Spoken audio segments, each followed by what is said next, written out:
Je peux pas dire que les émotions du départ avaient totalement disparu, mais j'étais parti. Et ce qui me retenait, avec la distance, devenait de plus en plus ténu.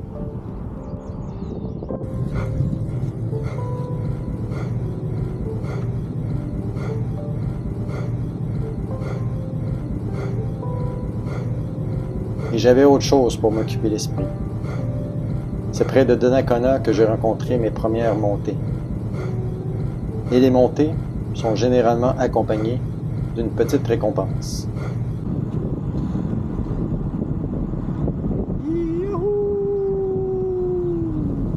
Et la route s'amuse à mettre sur notre chemin des personnes étonnantes, comme ce cyclotouriste croisé près de Neuville. Il n'avait ni le profil ni les équipements sophistiqués dont j'étais doté, mais il avait visiblement beaucoup plus voyagé que moi. De pommes. Oh. Hey! J'ai fait une sandwich aux tomates avec ça. Ah. J'ai pris asperges. Ah ben, on va essayer ça. Pomme, je te le conseille. C'est bon, ben, bonne route. Nice trip. Oui. Toi aussi. Bye bye. Bye bye.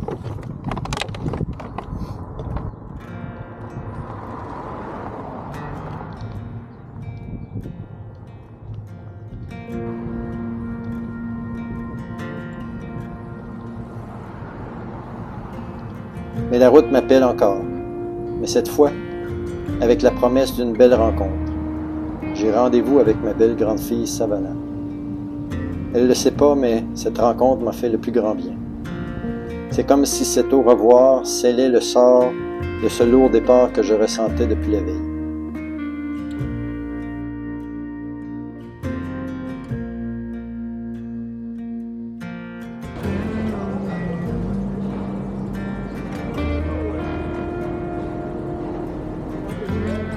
Et c'est le cœur un peu plus léger que je m'embarque sur la traversée qui m'emmènera sur l'autre rive du Saint-Laurent, où se poursuivra mon voyage pour les semaines à venir.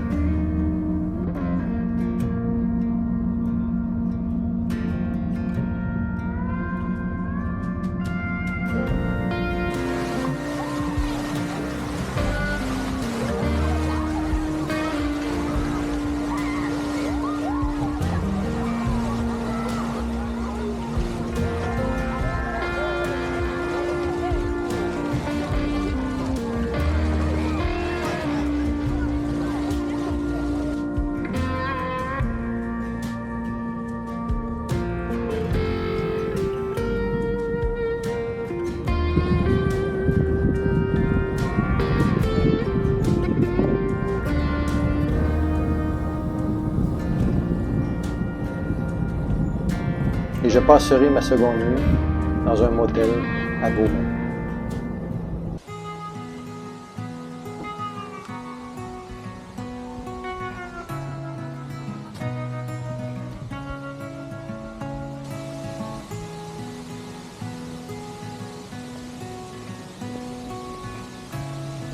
Au matin du troisième jour, je m'arrête visiter le moulin de Beaumont, qui est malheureusement fermé les lundis.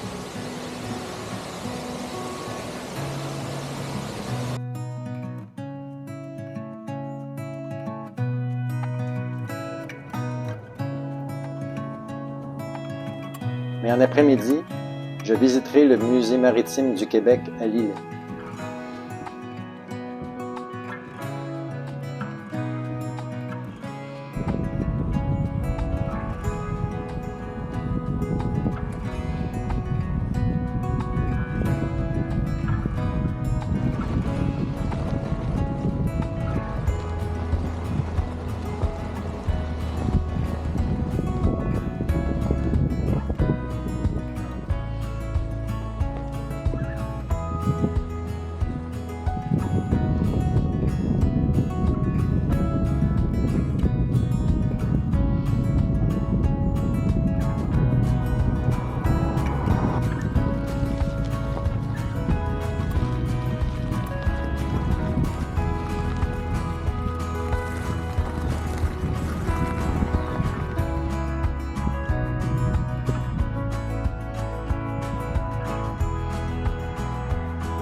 Ma journée se termine à Saint-Jean-Port-Joli avec, comme cadeau, un magnifique coucher de soleil sur les montagnes de Charlevoix de l'autre côté du fleuve Saint-Laurent.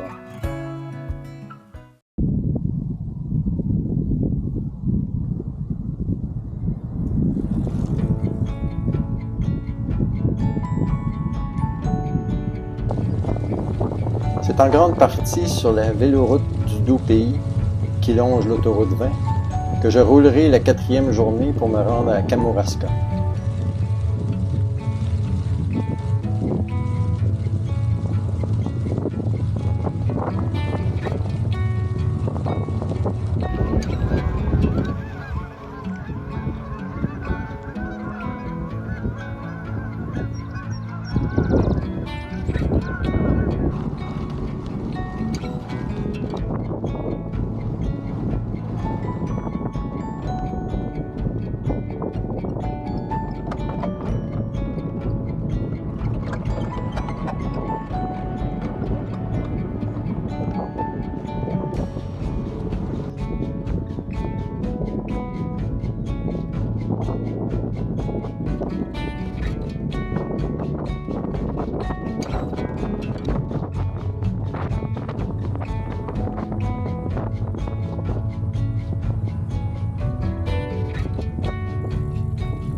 En route, je retrouverai un cyclotouriste qui campait sur le site voisin du mien à Saint-Jean-Port-Joli et qui se rendait aux îles de la Madeleine.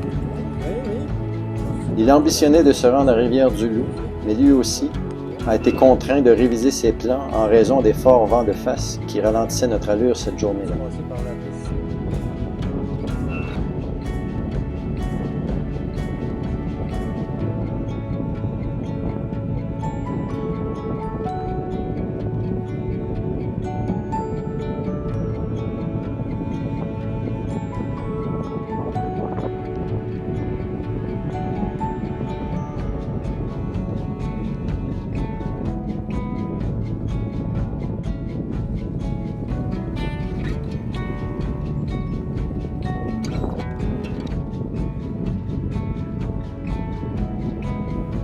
J'arrive finalement à Kamouraska en milieu d'après-midi, fatigué mais comblé.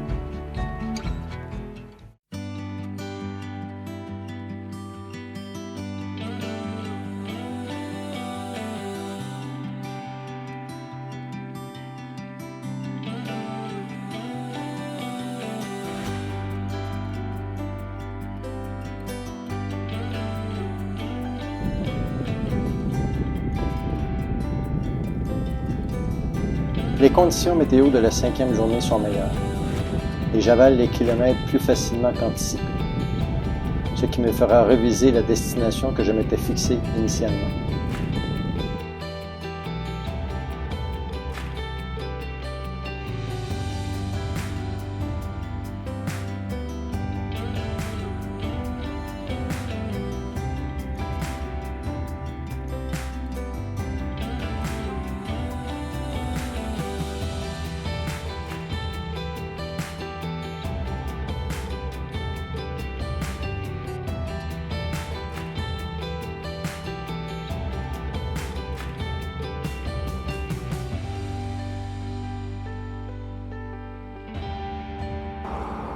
À Rivière-du-Loup, en montant la pente raide qui nous fait accéder à la partie haute de la ville, je jette un dernier regard sur le fleuve Saint-Laurent qui m'accompagnait depuis que j'avais quitté la maison.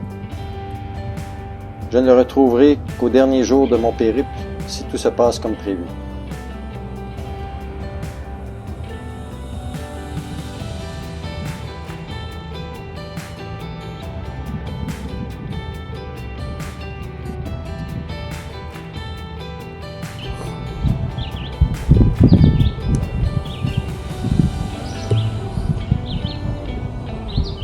Comme il était de bonne heure dans la journée puis j'avais encore du temps, j'ai décidé de m'engager tout de suite dans le Petit Témis et d'aller coucher au premier camping dans le camping sauvage offert par le Petit Témis, dans à peu près 20 km.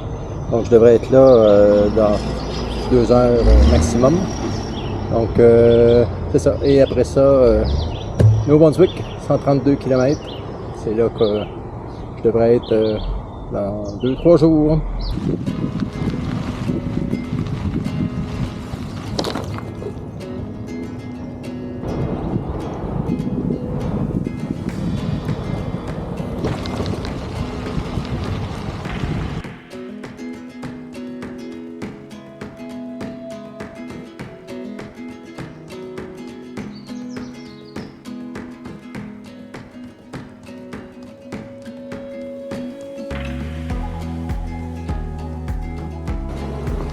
On a un accès à la rivière.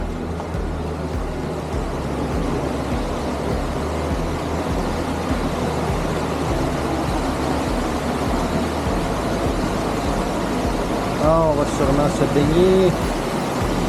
On va faire du bien.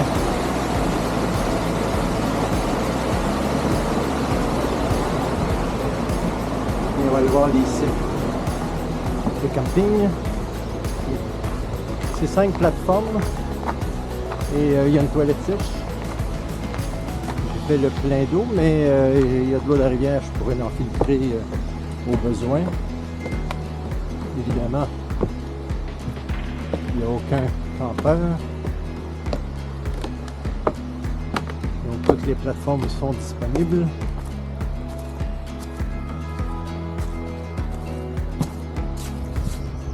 C'est super aménagé. Espérons qu'il n'y ait pas trop de moustiques. C'est la seule chose qui peut arriver.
Début de la 6e journée, dormi dans un camping rustique le long du sentier Petit-Témis. C'était bien, par contre il y avait beaucoup de moustiques.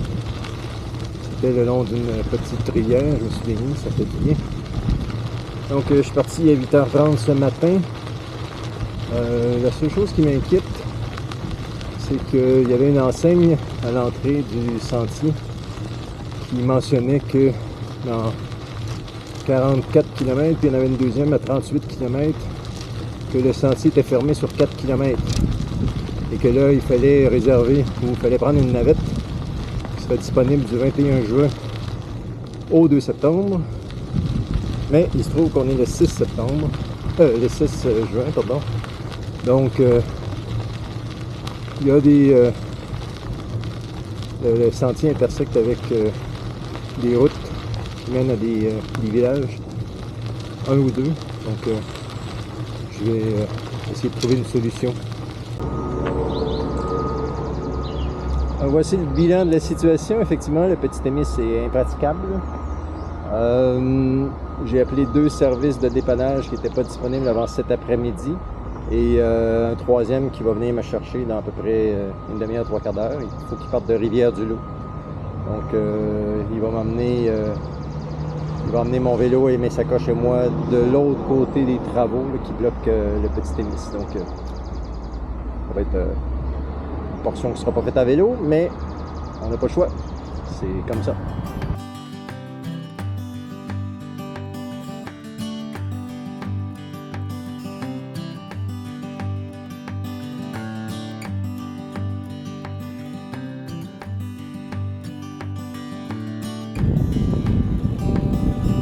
Le Petit Témis est un sentier cyclable remarquable et de grande qualité qui relie Rivière-du-Loup à Edmundston au Nouveau-Brunswick.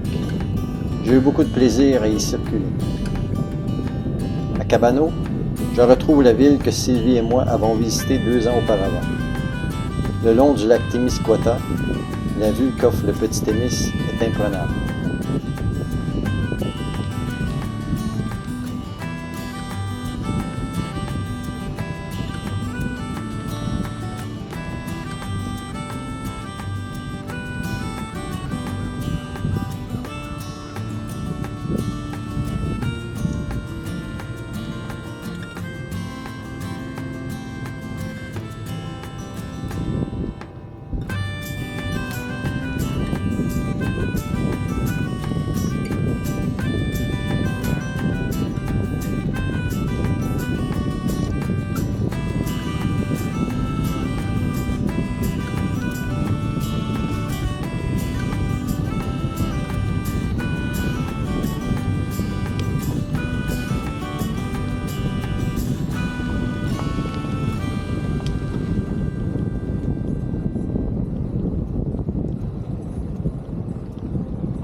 Hey, bonjour tout le monde, j'arrive au Nouveau-Brunswick, donc il est 10h ce vendredi, donc ça fait 7 jours que je suis parti et c'est ça, j'arrive au Nouveau-Brunswick.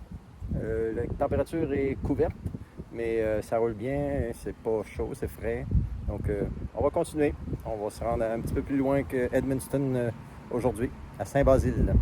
Bye!